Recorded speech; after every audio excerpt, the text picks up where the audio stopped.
I'm Bruce Gordon. You may have heard of SERE, Survival, Evasion, Resistance, and Escape, training that aircrews went through before being sent to Vietnam in the 1960s. This is my personal experience with SERE training before I went over to fly in the F-100. Right after World War II, President Eisenhower directed a number of studies to learn lessons from World War II that might be useful to us in the future. One of those studies was on the survival rates of prisoners of war and why some survived and some didn't.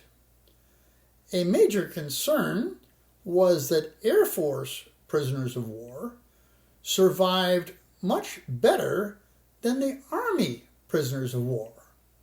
Why did that occur? German Reichsmarshal Hermann Göring insisted that aviation prisoners of war be held in camps controlled by his Luftwaffe, while Army prisoners of war were put into big camps run by the German Army. Conditions in both the Luftwaffe and Army camps were bad, but the prison organization was different. In the Luftwaffe camps, the officers and enlisted men were kept together, and they had a much higher percentage of officers. In the Army camps, the officers were separated from the enlisted men, and enlisted men made up the bulk of the prisoners. In the Luftwaffe camps, a strict rank structure was maintained with a commander and usually an escape committee. They were constantly planning escapes. The big stories that you hear from World War II of the Great Escape and Hogan's Heroes were all from Luftwaffe camps.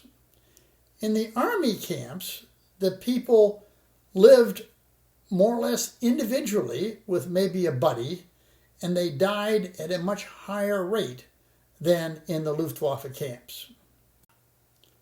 During the Korean War, the communists worked hard to destroy any rank structure, and an examination of those who lived and died showed that having someone to work with, a buddy, some organization, was critical to survival. So many men died in the North Korean prison camps that we determined to do better during the Vietnam War. We developed the Code of Conduct for the U.S. fighting man.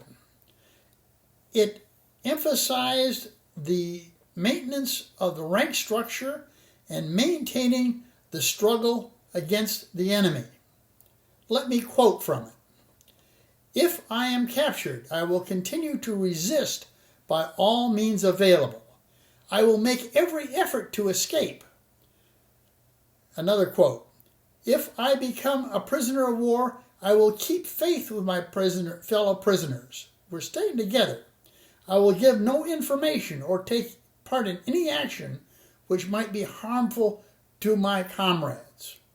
If I am senior, I will take command. If not, I will obey the lawful orders of those appointed over me and will back them up in every way. We are maintaining the rank structure." When I went to survival school at Fairchild Air Force Base, Washington in 1970, we studied the SERE items. Survival. How do you survive a bailout and coming down in the jungle and you've got only what you've got on you and your parachute, which was very important. evasion, how to escape from the enemy. What actions do you do to get away from the enemy? How do you call for help on your survival radio? Resistance.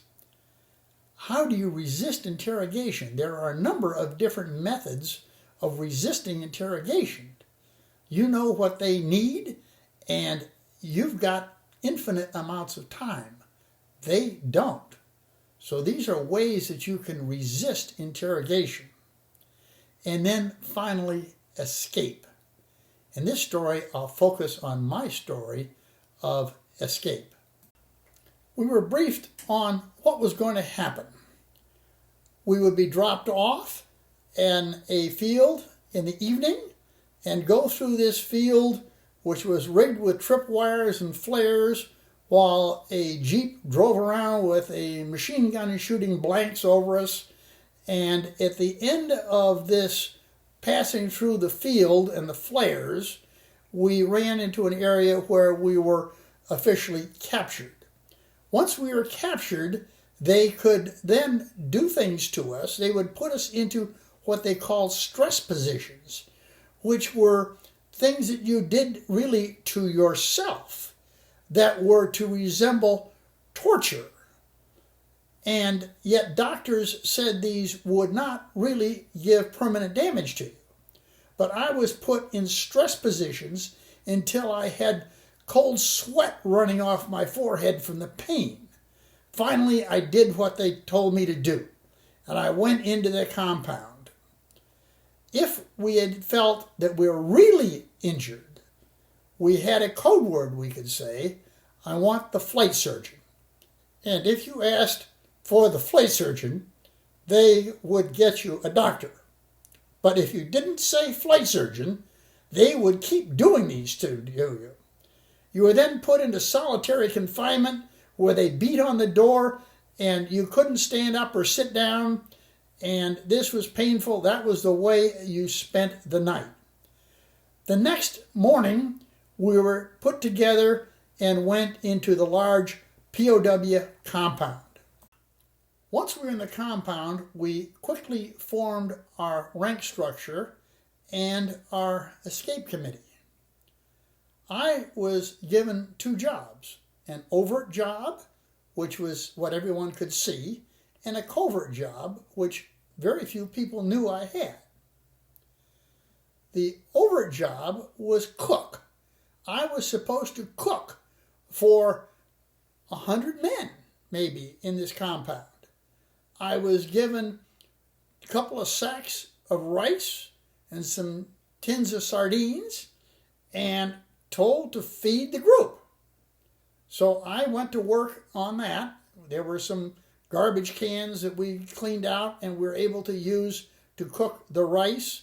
And when I got someone else, I assigned them to build the fire. We cooked the rice.